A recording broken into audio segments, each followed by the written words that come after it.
tear down the whole block if you ask me. But this is my home and this is the rest of my street. And when I was a little girl, these houses had little bricks like decorating the yard, and we used to walk on them. For houses, we would walk on them. And now it's nothing.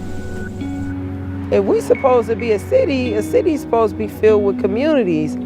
Communities is made up of families.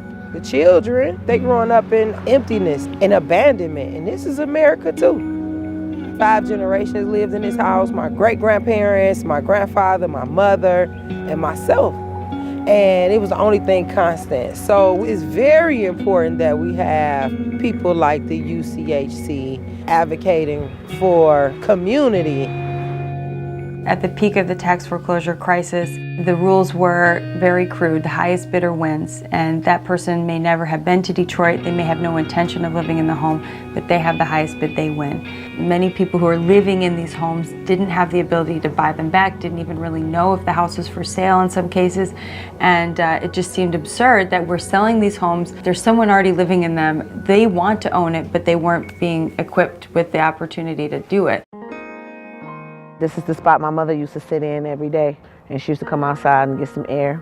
And when she passed away, all she asked me to do was to take care of her grandkids and make sure we never leave this house. So that's what I did.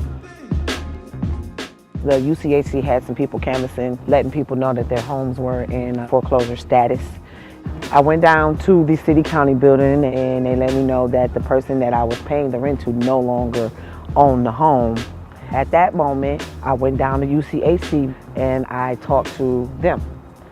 They go through your do's and don'ts of the program and how much money that you need to have by a certain amount of time to save your home. So what they're doing is basically saving the money for you to buy your house back from the city. Now we've created a new program using the city's right of refusal to give the first priority to the resident. If they want to own this home and they can pay a fair price to buy it, then it will never go up for auction and they'll get a chance to stay in their home and become the owner. Last year we did this for 80 homes, and then this year the capacity and the interest and the willingness was greater, and we were able to get 500 homes pulled from the auction in a program that they're going to be sold back to their residents.